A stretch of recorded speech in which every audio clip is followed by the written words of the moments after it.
আসসালামু আলাইকুম বন্ধুরা, আজকে আমি আপনাদের পবিত্র কাবা ঘরের প্রাঙ্গণে ঘটে যাওয়া কিছু অদ্ভুত ঘটনা জানাবো এবং দেখাবো, যে ঘটনাগুলো দেখার পর আপনারা সবাই অবাক হয়ে যাবেন এবং মন থেকে আল্লাহু আকবার বলে উঠবেন। সেই সাথে সাথে আজকে আমি আপনাদেরকে জানাবো আল আকসা মসজিদ কেন এত গুরুত্বপূর্ণ আর কেন অমুসলিমরা বারবার আল আকসা মসজিদে হামলা করছে। আমি এই ভিডিওটিতে আপনাদেরকে বিস্তারিত সবকিছু জানাবো, তাই আমি আপনাদের সবাইকে অনুরোধ করব ভিডিওটি অবশ্যই একদম শেষ পর্যন্ত দেখুন। ভিডিওটি শুরু করার আগে আসুন একটু প্রার্থনা করি। হে আল্লাহ, আমাদের যে কোনো অবস্থাতেই ঈমানের সাথে থাকার তৌফিক দান করুন। যারা ঈমানের সাথে বাঁচতে চান কমেন্ট বক্সে লিখুন আমিন এবং এই ভিডিওটিতে একটি লাইক দিন। ও যারা চ্যানেলটি এখনো সাবস্ক্রাইব করেননি, চ্যানেলটি এখনই সাবস্ক্রাইব করুন। এই ভিডিওটির লাইক টার্গেট 10,000, তাই এখনই ভিডিওটিতে লাইক দিয়ে দিন। বন্ধুরা, আপনারা সবাই জানেন সামর্থ্যবান প্রতিটি মুসলমানের জন্য হজ করা ফরজ, আর যারা সামর্থ্যবান কিন্তু হজ আদায় করেন না তাদেরকে কাফের বলা হয়। কিন্তু যারা সামর্থ্যবান এবং হজ করতে গিয়েছেন তাদের সাথে মাঝে মাঝে এমন কিছু ঘটনা ঘটে এবং পবিত্র কাবা ঘরের প্রাঙ্গণে এমন কিছু ঘটনা ঘটে যে ঘটনাগুলো অনেক বেশি অবিশ্বাস্য। সেই ঘটনায় যাওয়ার আগে আপনারা পবিত্র মসজিদ আল হারামের ভেতরে সাফা মারোয়ার এই দৃশ্যটি দেখুন। আল্লাহু আকবার। মহান আল্লাহ তাআলা খুব কম বান্দা সাফা মারোয়া পাহাড়ের এতটা কাছে গিয়ে এবং সরাসরি নিজের চোখে দেখার সুযোগ পেয়েছেন। যারা দেখেছেন তারা গ্লাসের বাইরে থেকে দেখেছেন, কিন্তু এতটা কাছে এসে সাফা মারোয়া পাহাড়ের আকৃতি দেখার সৌভাগ্য খুব কম মানুষেরই হয়েছে। সাফা মারোয়া পাহাড়টি দেখুন, দেখতে কত অদ্ভুত। আল্লাহ আমাদের জীবনে অন্তত একবার হজ পালন করার তৌফিক দান করুন। এবার মহান আল্লাহ তাআলা রব্বুল আলামিনের এই বান্দার দিকে দেখুন।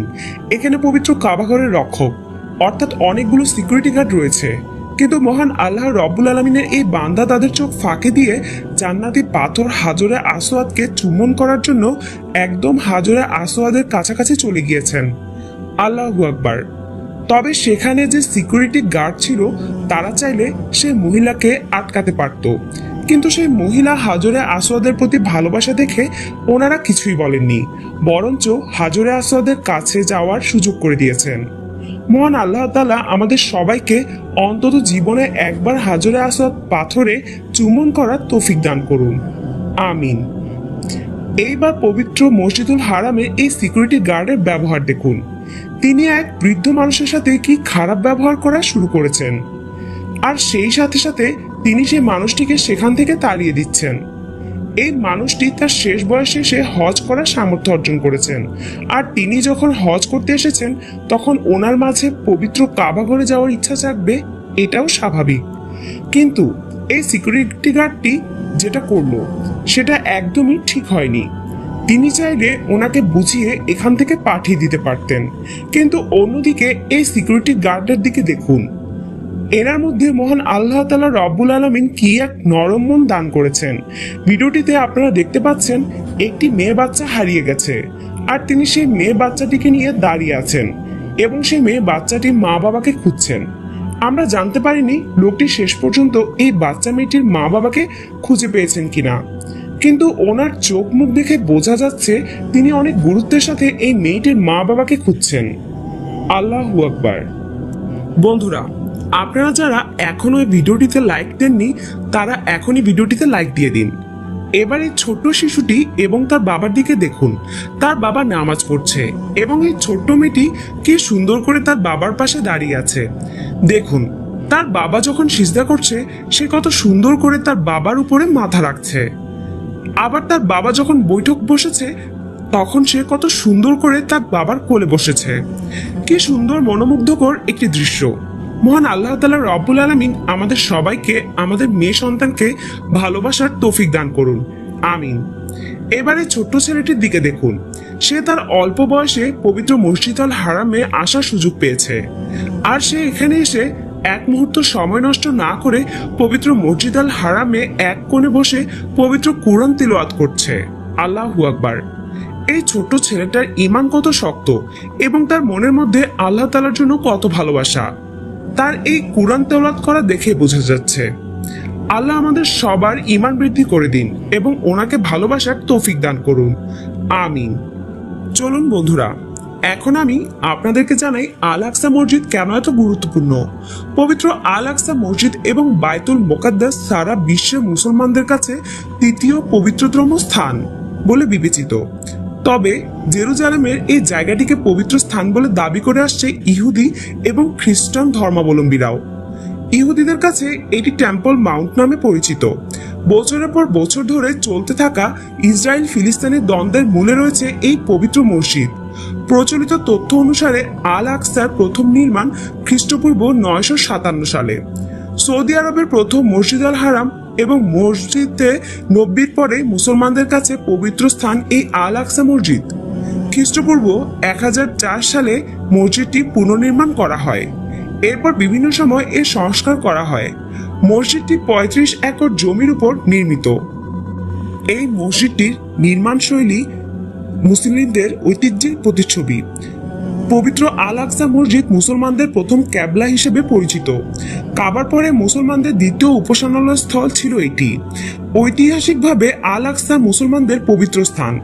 তারপরেও ইউনেস্কো এটিকে মুসলমানদের পবিত্র স্থান হিসেবে ঘোষণা দেয়।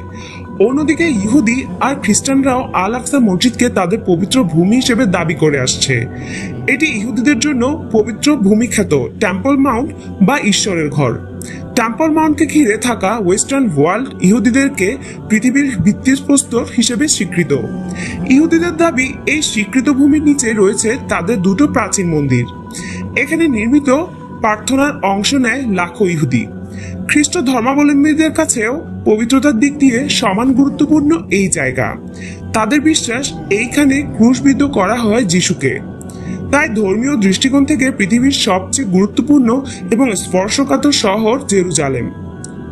আরব ইসরায়েলের যুদ্ধের পর আল আকসা পুরোপুরি বন্ধ করে দিয়েছিল ইসরায়েল।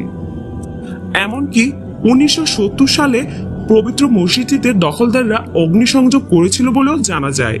এরপর নানান বিধিনিষেধ আর শর্ত পূরণের মাধ্যমে সেখানে ইবাদতের সুযোগ পেতেন সাধারণ মুসল্লিরা। এরপরও বেশ কয়েকবার সাধারণত অজুহাতে দখলদার ইসরায়েলি বাহিনী আল আকসা মসজিদ ফিলিস্তিনিদের জন্য বন্ধ করে দেয়। তবে অমুসলিমেরা যতই চেষ্টা করুক না কেন, ফিলিস্তিনের মুসলমানেরা সকল ধরনের বাধা উপেক্ষা করে প্রতিবার রমজানে এখানে তারাবির নামাজ আদায় করতে আসেন এবং এখানে রমজানে হাজার হাজার মুসল্লিরা তারাবির নামাজ আদায় করেন। আর আমি আপনাদের জানিয়ে দেই, আল আকসার প্রধান মসজিদে আল্লাহর রাসূলুল্লাহ সাল্লাল্লাহু আলাইহি সাল্লাম আল্লাহ সব নবীদেরকে নিয়ে নামাজের ইমামতি করেছিলেন। এছাড়াও এক হাদিসে মায়মুনা রাদিয়াল্লাহু তাআলা থেকে বর্ণিত, একবার আমি রাসূলুল্লাহ সাল্লাল্লাহু আলাইহি সাল্লামকে বললাম, হে আল্লাহর রাসূল, আমাদেরকে বায়তুল মাকদিস সম্পর্কে কিছু বলুন। রাসূলুল্লাহ সাল্লাল্লাহু আলাইহি সাল্লাম বললেন, বায়তুল মাকদিস হলো হাসরের ময়দান, পুনরুত্থানের জায়গা। তোমরা সেখানে গিয়ে সালাত আদায় করো, কেননা তাতে এক ওয়াক্ত সালাত আদায় করা অন্যান্য মসজিদে 1000 ওয়াক্ত সালাত আদায় করার সওয়াব পাওয়া যায়। তিনি বললেন, যে ব্যক্তি মসজিদুল আকসাতে গমনের শক্তি সামর্থ্য রাখেন না, তার ব্যাপারে আপনার কি অভিমত? তিনি বলেন, সে যেন তার জন্য জ্বালানির তেল হাদিয়া হিসেবে প্রেরণ করে, কেননা যে বায়তুল মাকদিসে হাদিয়া প্রেরণ করবে সে বায়তুল মাকদিসে নামাজ পড়ার সওয়াব লাভ করবে। আর প্রিয় বন্ধুরা, আপনারা জানলে অবাক হয়ে যাবেন, আল আকসা মসজিদ সে স্থান যেখান থেকে রাসূলুল্লাহ সাল্লাল্লাহু আলাইহি সাল্লাম মেরাজের রাতে ঊর্ধ্ব আকাশে ভ্রমণ করেছিলেন। কুরআনুল কারিমে সূরা ইসরার প্রথম আয়াতে বলা হয়েছে, পরম করুণাময় এবং মহিমাময় সত্তা তিনি, যিনি তার প্রিয় বান্দাকে রাত্রিবেলায় ভ্রমণ করিয়েছিলেন মসজিদে হারাম থেকে মসজিদে আকসা পর্যন্ত, যার চারিদিকে আমি পর্যাপ্ত বরকত দান করেছি, যাতে আমিও তার কুদরতের কিছু নিদর্শন দেখিয়ে দিই। নিশ্চয় তিনি পরম শ্রবণকারী ও দানশীল। তিনি নিশ্চিত আপনারা বুঝে গেছেন আল আকসা মসজিদ মুসলমানদের জন্য কেন এত বেশি গুরুত্বপূর্ণ। আর মুসলমানদের কাছে এই মসজিদের গুরুত্ব অনেক বেশি হওয়ার কারণে প্রতি বছর তারাবির সময় ইহুদিরা এই মসজিদের উপর হামলা করলেও প্রতি বছরই মুসলমানরা তারাবির সময় এই মসজিদের নামাজ আদায় করতে যায়। তাও আবার একজন দুজন নয়, হাজার হাজার মানুষ এখানে তারাবির সময় একসাথে নামাজ আদায় করে।